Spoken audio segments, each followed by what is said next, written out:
दुनिया सफलता में बस एक चीज चाहिए, कहानी उन्हीं के ज्यादा नहीं, समय। आप जिसके पीछे समय दीजिए ना वो आपका होगा।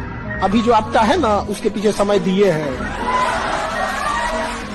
और जो आपका है ना उसका समय थोड़ा छीन के देखिए, समय मत दीजिए, देखिए वो किसी और का हो। अच्छे इंसान और अच्छी किताबें जल्दी समझ में नहीं आता है, वक्त लगाना पड़ता है। समझ आ गया? बहुत दूर तक जाना पड़ता है ये जानने के लिए कि करीब कौन था। पिताजी से कभी अकेले में बैठ के कहिएगा, पिताजी से आंख में आंख मिला के, कि पिताजी भरोसा कीजिए, आप हमें पढ़ने भेजे, कभी आपका सर नीचे नहीं होने देंगे। समय आएगा जब लौटेंगे तो कामयाब होकर लौटेंगे, चौराहे पे आपका इज्जत बढ़ाएंगे। आप भले 1 साल लेट से तैयारी करो, लेकिन 1 साल लापरवाही मत करो। अपने आप से आज पूछ लो, अगर मन भटक रहा है इधर उधर, तो हम कहते हैं कि 1 साल तुम देर से ही चालू करो, लेकिन बीच से मत लौटो, क्योंकि आधे रास्ते से लौटने से बेटर है कि उसी रास्ते पे आगे चल दो, क्योंकि उतनी ही दूरी तय करनी पड़ेगी। लौट के आओगे तो खाली हाथ रहोगे, चल जाओगे तो मंजिल मिलेगी यहाँ पर। ऊपर वाला भी जब आपको बहुत बड़ा जिम्मेदारी देने वाला होता है ना, तो पहले सोचता है कि इसका थोड़ा सा टेस्ट कर ले। बहुत लोग टेस्टे में भाग जाते हैं, ए भगवान हमरा काहे लिए तुम मुसीबत लाया। चीजों से घबराना नहीं चाहिए किसी को।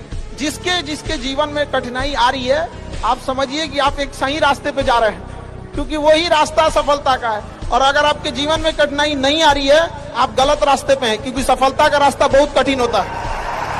और ये लोग भले कहते हैं कि खाली हाथ आए थे, ठीक है खाली हाथ आए थे, लेकिन खाली हाथ जाना नहीं है।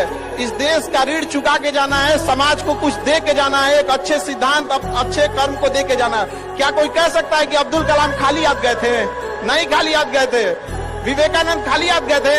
अम्बेडकर साहब खाली हाथ गए? नहीं गए। तो इस देश में हम खाली हाथ जरूर आए थे, लेकिन इस देश का कर्ज उतारना है, खाली हाथ लौटना नहीं है। और बुरा वक्त से कभी घबराना नहीं चाहिए, क्योंकि बुरा वक्त ही बताता है कि लोग क्या थे और हम क्या समझ रहे थे। जीवन में ना हमने किताबों से बहुत कम ही सीखा है। जिंदगी में अगर ठोकरें जब सिखाएंगी सब, वो लेसन को रिवीजन करने की जरूरत नहीं पड़ेगी। किताबों से तो सीखिएगा ना, बहुत कम जरूरत पड़ेगा उसका। किसी भी फिल्म में जो सबसे खतरनाक सीन होता है या खतरनाक रोल होता है, वो बेहतरीन एक्टर को दिया जाता है, सबसे खतरनाक। तो जीवन में अगर आपके साथ बहुत तकलीफ आ रही है, बहुत खतरनाक स्थिति में फंस गए हैं, तो समझिएगा कि आप बहुत खतरनाक हीरो हैं। ऊपर वाले ने आप ही को ये जिम्मेदारी दिया, क्योंकि जिस कंधों में बोझ उठाने की क्षमता नहीं होती है, मालिक उस कंधों पे उतना बोझ रखता ही नहीं।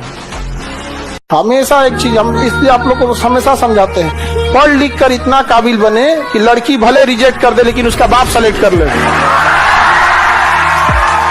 समझ आ रहा है कि नहीं? पढ़ लिख के काबिल बनिए, कामयाब जितना हो जाइए, एकदम शालीनता से रहिए कि आपके बगल वाले आदमी को जब पता चले तो दंग रह जाए, अरे बाप रे बाप, उसको तो हम अंडर एस्टिमेट कर रहे हैं।